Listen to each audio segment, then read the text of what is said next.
Dear students, अस्सलाम वालेकुम। आज हम कंटिन्यू करेंगे चैप्टर नंबर 17 को, चैप्टर नंबर 13 को। और आज का हमारा जो लेक्चर है वो है कलर कोड कार्बन रजिस्टर पे।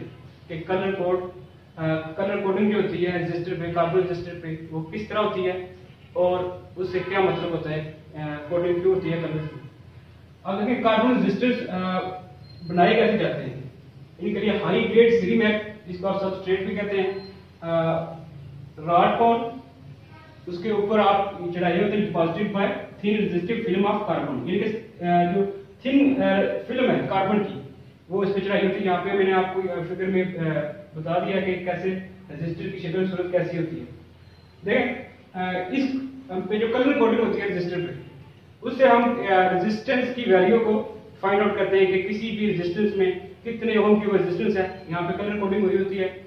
तो देखें यहाँ पे मैंने लिखा है कि इसको याद रखने के लिए black, brown, red, orange, yellow, green, blue, violet, grey and white colour जो होते हैं रेजिस्टेंस पे, इससे हम फाइंड आउट कर सकते हैं कि किसी भी रेजिस्टेंस की उसकी रेजिस्टेंस कितनी है किसी भी रेजिस्टेंस।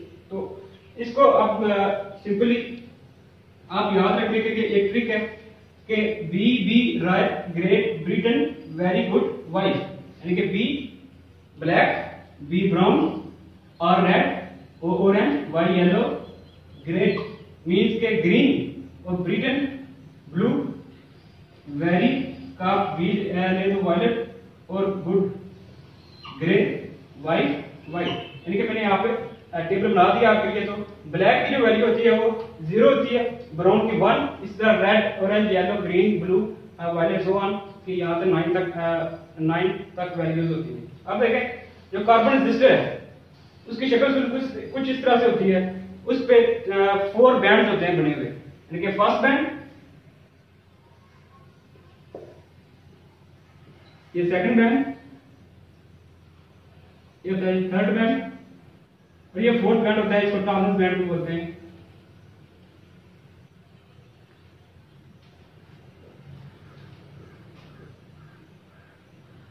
अगर आपके पास कोई रजिस्टर है उस पे बैंड्स बने हुए हैं तो आपने उससे फाइंड आउट करना है कि उस रजिस्टर की रेजिस्टेंस कितनी है। तो सबसे पहले देखें जो फर्स्ट बैंड जो इंडिकेट करता है वो करता है फर्स्ट डिजिट को।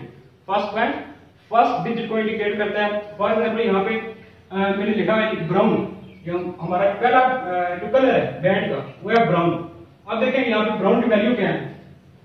ब्राउन की वैल्यू है 1, तो आप लिखेंगे फर्स्ट बैंड की जगह 1, ब्राउन की जगह 1। देखिए यहाँ से हमने टेबल में देख के बता दिया कि ब्राउन की वैल्यू है 1। उसके बाद जो सेकंड बैंड है, अगर सेकंड बैंड ग्रीन है तो आप टेबल से देख के यहाँ पर देख सकते हैं कि ग्रीन की वैल्यू है 5, तो आप लिखेंगे ग्रीन के नीचे 5। अब अगर थर्ड बैंड जो है वो हमारा रेड है, तो देखें अगर रेड बैंड होगा तो यहाँ पे टेबल में वैल्यू दी है 2, तो आप यहाँ पर लिख सकते हैं जी 2। सॉरी यहाँ पे मल्टीपल होते हैं। जो थर्ड बैंड होता है वो मल्टीपल बैंड होता है, इसको मल्टीपल बैंड कहते हैं। अब देखिए जो थर्ड बैंड होता है वहां पे जो डिफरेंस होगा फर्स्ट 2 बैंड से वो ये होगा कि नंबर ऑफ जीरोस वहां पे आपने लिखने हैं। अगर यहाँ पे रेड है तो रेड की जगह आपने लिखने 2 है इसकी वैल्यू, तो आपने 2 जीरोस यहाँ पे रेड की जगह लिख रहे हैं। देखें यहाँ पे हम 2 जीरो लिखते हैं। उसके बाद ये फोर्थ बैंड जो है टॉलरेंस बैंड। अब टॉलरेंस बैंड होता क्या है।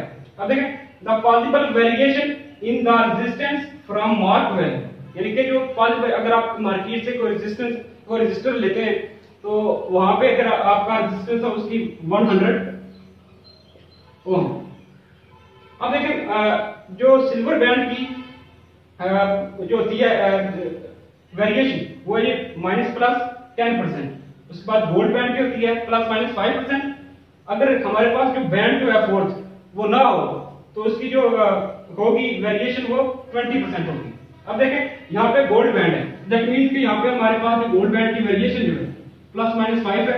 अगर मैंने बताया कि अगर आपके पास 100 ओम का रेजिस्टर है, आप मार्केट से लेके आते हैं 100 ओम का रेजिस्टर, तो अगर +-10% उसमें वेरिएशन है, इसका मतलब क्या होगा।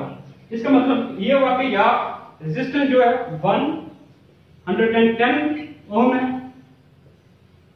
और माइनस करें अगर तो यहाँ पे 90, या 110 ओम है और या 90 ओम की रेजिस्टेंस है।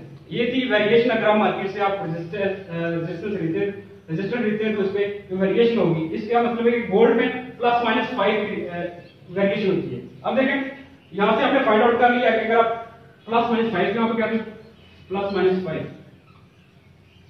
5% कि हमारा जो रेजिस्टर हमने लिया है उसकी जो रेजिस्टेंस है 15 1500 ओम, ये वाला जो हमने फाइंड किया निकालना कोटिंग का जरिए रेजिस्टेंस की वैल्यू। अब यहाँ पे जो इसकी वेरिएशन होगी प्लस माइनस 5 होगी क्योंकि यहाँ पे कलर जो है गोल्ड है। अब देखें नेक्स्ट है येलो व्हाइट ऑरेंज, यानी कि फर्स्ट जो बैंड है उसका कलर है येलो, सेकंड का व्हाइट है, थर्ड का जो कलर है वो ऑरेंज है और फोर्थ बैंड है जिसको टॉलरेंस बैंड भी बोलते हैं उसका कलर है सिल्वर। अब देखें अगर फर्स्ट बैंड हमारे पास है येलो तो आप देखें यहां से टेबल में जो वैल्यू होगी येलो की है 4, आप यहां पे लिख सकते हैं कि येलो की जगह 4। इसके बाद जो नेक्स्ट बैंड है सेकंड उसका जो कलर है वो व्हाइट कलर का है जी। ये वाला बैंड जो सेकंड बैंड है वो व्हाइट कलर का अगर हो तो यहां से आप वैल्यूज व्हाइट यानी कि 9 डिजिट आप लिखेंगे 9, व्हाइट की वैल्यू है यहां पे 9। इसके बाद थर्ड है ऑरेंज।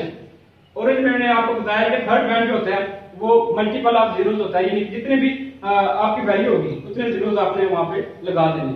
अब देखें यहाँ पे ऑरेंज का डिजिट जो यहाँ पे जो वैल्यू है वो 3 है तो आपने ऑरेंज की जगह 3 जीरोस यहाँ पे लगा देनी। 49,000 ओम हमारी जो रजिस्टर होगा उसकी वैल्यू होगी। उसके बाद जो सिल्वर बैंड है यहाँ पे आप देख सकते हैं कि इसकी टॉलरेंस जो है सिल्वर बैंड की वो है प्लस माइनस 10%, तो आप यहाँ पे लिख सकते हैं प्लस माइनस 10% टॉलरेंस है, यानी कि कम भी हो सकता है, वैरी हो सकता है या प्लस हो सकता है, 10% कम हो सकता है या 10% ज्यादा हो सकता है।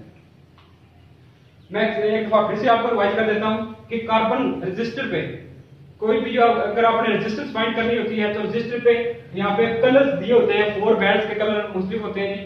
अब देखें जो फर्स्ट बैंड होता है उसका जो फर्स्ट वो किसी भी कलर की जो वैल्यू होती है, यानी कि मैंने आपको यहाँ पे जैसे बताया कि ब्राउन अगर कलर है हमारा तो यहाँ पे जो टेबल में वैल्यू दी हुई है ब्राउन वैल्यू आपने वहां पे लिख देनी है 1, ठीक है। अगर नेक्स्ट जो बैंड है उसका कलर है व्हाइट सॉरी ग्रीन, अगर आपने ग्रीन कलर है सेकंड बैंड का तो आपने मार्क कर देनी है वैल्यू यहाँ से टेबल से, यानी कि ग्रीन की वैल्यू है 5 तो आपने इसकी जगह 5 लिखनी है, यानी कि ये दोनों एक जैसे हैं। फर्स्ट बैंड और सेकंड बैंड आपने सिर्फ सिंपली वैल्यूज को पुट करना है।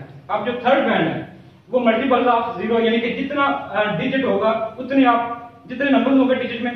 फॉर एग्जाम्पल यहाँ पे रेड डिजिट है, सॉरी रेड कलर है तो रेड कलर में डिजिट जो हमारा आ गया वैल्यू उसकी 2 है, तो आप देखें यहाँ पे मैंने 2 जीरोस लगाई हैं। थर्ड बैंड में आपने जीरोस लगानी है, जितने भी नंबर होंगे अगर 5 है तो आपने 5 जीरोस लगानी है,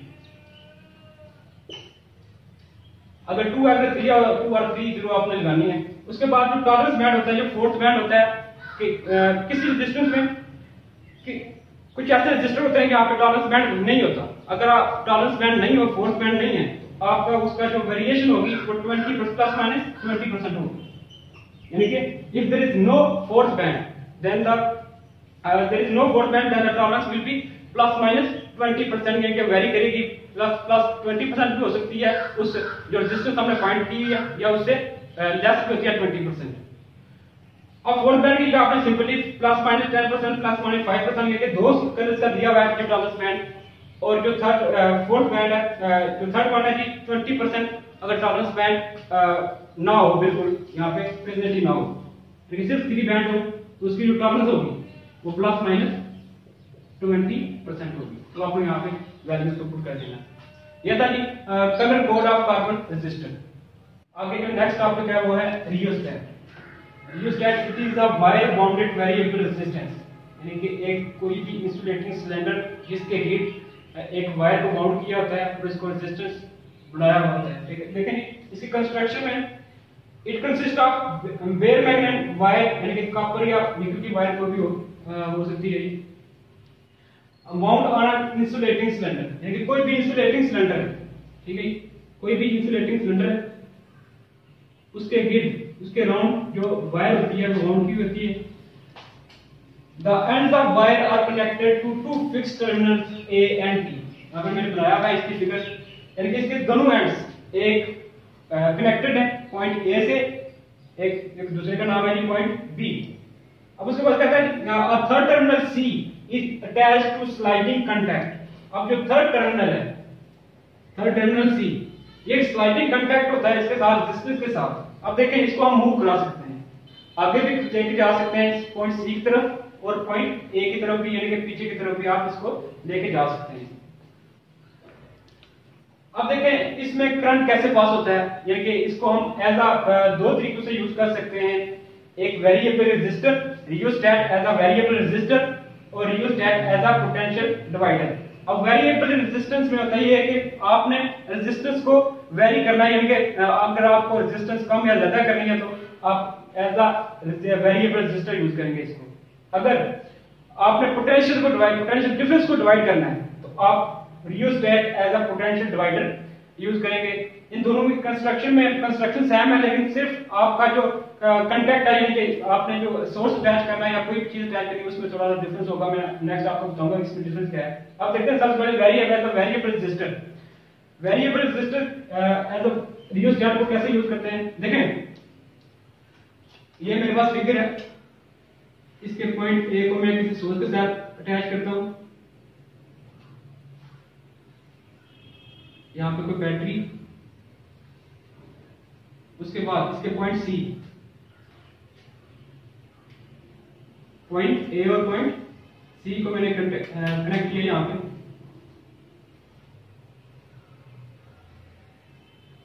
यहां पे हम कोई बल्ब लगा देते हैं,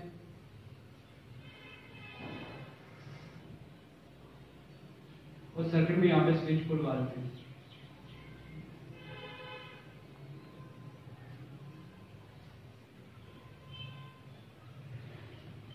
अब देखें ये इसका हाई टर्मिनल है, ये लोअर टर्मिनल है। जब करंट यहां से फ्लो करेगा पॉजिटिव टर्मिनल से, करंट की डायरेक्शन ये होगी, करंट यहां से मूव करता हुआ यहां पे पॉइंट A पे यहां पे रेजिस्टर के अंदर दाखिल होगा। अब रेजिस्टेंस के अंदर करंट की जो डायरेक्शन होगी ये होगी, लेकिन रेजिस्टेंस में जाते हुए करंट पास होता हुआ इस वायर से यहां तक जब पहुंचेगा, आगे जो नेक्स्ट टर्मिनल अटैच है वो टर्मिनल C है। अब देखें टर्मिनल C में जाके यहां पे करंट जो मूव करेगा इस डायरेक्शन में,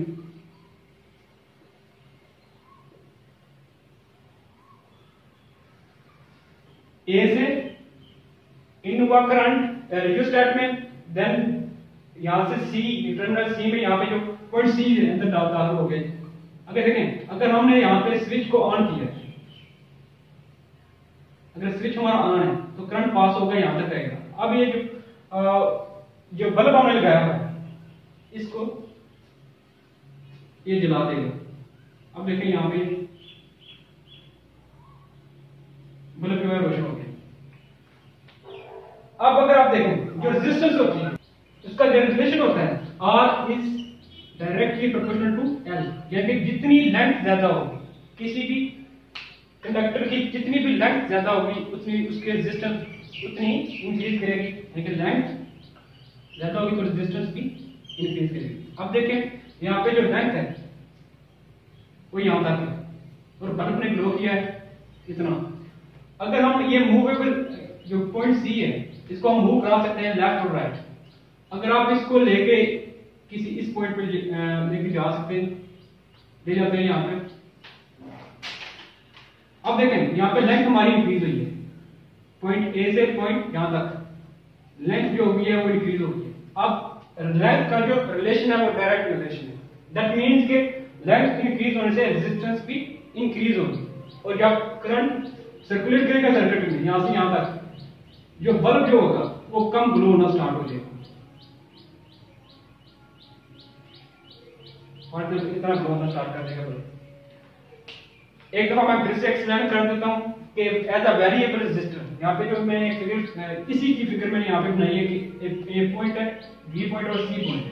जो सी पॉइंट है ये इसको आप मूव करवा सकते हैं आगे या पीछे। अगर यहाँ पे देखें लेंथ कितनी है तो करंट जो मिलेगा आपको ज्यादा मिलेगा। अगर आप इसको मूव करा के यहाँ पे लेके जाएंगे इस पॉइंट पे, तो लेंथ इंक्रीज हुई है, दैट मींस के रेजिस्टेंस भी इंक्रीज होगी। अब सबसे पहले मैंने आपको यहाँ पे बताया कि अगर आप किसी भी रियोस्टैट के साथ कोई भी सोर्स अटैच करते हैं, उसकी वर्किंग ये है कि अगर पॉइंट ए से आपने करंट को इंटर हुआ है, देन होगा क्या कि करंट मूव करता हुआ यहाँ से सर्कुलेट करता हुआ यहाँ पे जो नेक्स्ट पॉइंट सी है यहाँ पे अटैच किया होगा, वहां से इन होगा और फिर दोबारा सर्कुलेट करके वहां पे आपको वापस मिलेगा। मैंने आपको पहले में एग्जांपल दिया, अगर आप लेंथ को इंक्रीज करते हैं, अगर हम यहाँ पे लेंगे यहाँ पे लेंथ और इंक्रीज हो जाएगी, कोई सी, तो ये जो बल्ब होगा वो ज्यादा डिम हो जाएगा, लेकिन वो थोड़ा ग्रो करेगा। ये था जी as a rheostat as a variable resistance. आगे हम नेक्स्ट पढ़ते हैं जी एज अ पोटेंशियल डिवाइडर, इसको कैसे यूज करते हैं। आसान अल्फाज में हम कहें तो देखें, अगर करंट यहां से पॉजिटिव टर्मिनल से पास होगा तो रेजिस्टेंस के अंदर यहां से पॉइंट ए से दाखिल होने के बाद इसकी लेंथ जितनी ज्यादा होगी उतनी ज्यादा रेजिस्टेंस इंक्रीज होगी। लेंथ इंक्रीज होगी, रेजिस्टेंस भी देखें, ये रेजिस्टेंस है, रेजिस्टेंस भी इंक्रीज होगी और रेजिस्टेंस के इंक्रीज होने से करंट कम आएगा और जो बल्ब जो है ग्लो ना वो यानी कि डिम हो जाएगा। अब आगे देखते हैं जी रियोस्टैट एज पोटेंशियल डिवाइडर। हमने पढ़ा जी rheostat as a variable resistance, यानी कि उसके रेजिस्टेंस को कैसे कम या ज्यादा कर सकते हैं। अब यहाँ पे as a potential divider, potential divider में अब आगे हमने टर्मिनल ए और टर्मिनल सी को यूज करके यहाँ पे rheostat as a variable resistance use किया उसको। अब देखें हम यूज करेंगे टर्मिनल बी और terminal C. If the potential difference V is applied across the two fixed terminal, यानी कि टू फिक्स टर्मिनल के दरमियान अगर कोई भी पोटेंशियल डिफरेंस हम अप्लाई करेंगे, यानी कि ये पोटेंशियल डिफरेंस है। अब देखें यहाँ पे जो पॉजिटिव टर्मिनल होता है हाइयर होता है और नेगेटिव टर्मिनल लो होता है। फॉर एग्जांपल यहाँ पे जो पोटेंशियल डिफरेंस हमने क्रिएट किया वो है 100 वोल्ट।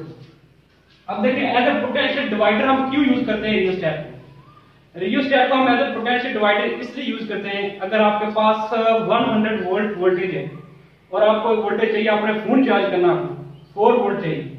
अब इस 4 वोल्ट को लेने से 100 से 4 वोल्ट लेने के लिए आप यूज करेंगे एज अ पोटेंशियल डिवाइडर, यानी कि पोटेंशियल जो होगा वो डिवाइड हो जाएगा। अब देखें आगे A and B of rheostat, A B terminal of rheostat, the current flowing through it। अब देखें यहाँ पे हमने करंट को यहाँ से वोल्टेज, यहाँ पे भी पॉइंट A पे वोल्टेज 100 वोल्ट होगा। अब नेक्स्ट हमने कोई भी चीज हमने जो यहाँ से कनेक्ट करनी है, अब देखें हमने टर्मिनल B और टर्मिनल C को यूज करना है। आगे rheostat as the variable resistance में हमने यूज किया है terminal A and terminal C, लेकिन इसमें हम यूज करेंगे टर्मिनल B और टर्मिनल C। अब देखिए यहाँ से 100 वोल्ट करंट या वोल्टेज जो है इंटर हो गया इस रियोस्टैट में। अब आगे जाके हमने मिड में कहीं पे टर्मिनल C को अटैच किया हुआ है, ये वाला टर्मिनल, यहाँ पे हम कोई वोल्ट मीटर लगा देते हैं जिस पे वोल्टेज होगी। अब देखिए जो लो टर्मिनल है इसमें जो वोल्टेज होगी वो 0 होगी, यहाँ पे 0 वोल्ट होगी, यहाँ से 100 वोल्ट इंटर हुई। अब आगे देखें यहाँ पे हमने ही मिड में टर्मिनल C को जोड़ा हुआ है, यहाँ पे हमारी वोल्टेज डिवाइड होके रहेगी 50 वोल्ट और 50 और यहाँ पे 0, तो हमें जो वोल्ट मीटर पे जो वोल्टेज होगी वो 50 वोल्ट होगी। अब जैसे जैसे हम इसको बढ़ाते जाएंगे यानी कि टर्मिनल C की तरफ इसको मूव करवाते जाएंगे, फॉर एग्जांपल यहाँ कहीं पे हम इसको मूव करा के टर्मिनल C पे यहाँ पे अटैच कर देते हैं। अब यहाँ से ये वाला पोर्शन जो होगा हमें वोल्टेज देगा, यहाँ पे वोल्ट अगर हमें 4 वोल्ट चाहिए तो फॉर एग्जांपल यहाँ पे 4 वोल्ट हमें आके मिल जाती है, यानी कि C से B के दरमियान जो वोल्टेज होगी वो हमें 4 वोल्ट, वहां पे हमारी रिक्वायर्ड वोल्टेज जो है 4 वोल्ट है, हमें वहां पे मिल जाएगी।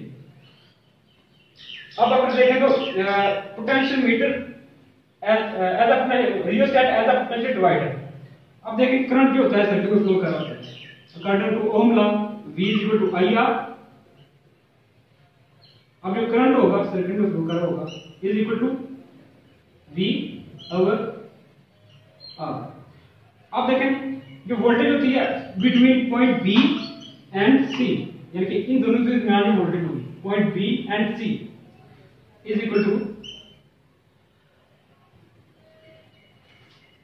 आई मल्टीप्लाई स्मॉल आर। अब ये स्मॉल आर क्या है? ये वाला स्मॉल आर ये लेंथ है यहाँ पे बिटवीन, यानी कि जितना भी आप स्लाइडिंग कंटैक्ट को आगे करेंगे ये वाली लेंथ जो होगी, अगर स्लाइडिंग कंटैक्ट यहाँ पे है, ये वाली लेंथ जो होगी वो आर से हम इस रेजिस्टेंस को आर से डिनोट करेंगे। अब देखें यहाँ पे हम वैल्यू पुट करते हैं करंट की, VBC is equal to V over R into R। इस फॉर्मूले से हम rheostat as a potential dividing इन पोटेंशियल को बता सकते हैं कितनी पोटेंशियल हमने यहाँ पे हासिल की है। अगर मुस्तर अगर मैं इसको बयान करूं तो मैंने आपको बताया कि दो चीजें हैं, rheostat as a variable resistance और rheostat as a potential divider. Variable resistance में हमने सिर्फ रेजिस्टेंस को कंट्रोल करना है, अगर रेजिस्टेंस बढ़ानी है या कम करनी है, ठीक है जी। उससे या मैंने आपको पहले बताया था कि अगर हमने रेजिस्टेंस को बढ़ाया तो हमारा जो यहाँ पे जो लाइट है, जो बल्ब है, वो कम ग्लो होगा। अगर रेजिस्टेंस इंक्रीज होगी, रेजिस्टेंस का और करंट रेजिस्टेंस का लेंथ का जो रिलेशन मैंने बताया था आपको, डायरेक्ट रिलेशन था, यानी कि लेंथ इंक्रीज थी तो रेजिस्टेंस भी इंक्रीज हुई। अब आगे जो variable as a potential divider जो है, पोटेंशियल में हम पोटेंशियल सिंपली हम डिवाइड कर देते हैं, तो जो टर्मिनल यूज होंगे वो दो होंगे, B एंड C। पहले में एज अ वेरिएबल रेजिस्टेंस में टर्मिनल यूज हुआ A एंड C। अब B एंड C को यूज करके हम यहाँ पे अपनी वोल्टेज को कम कर सकते हैं। स्टूडेंट्स, ये था हमारा आज का लेक्चर। इंशाल्लाह नेक्स्ट लेक्चर में फिर से मिलेंगे, तब तक के लिए अल्लाह हाफ़िज़।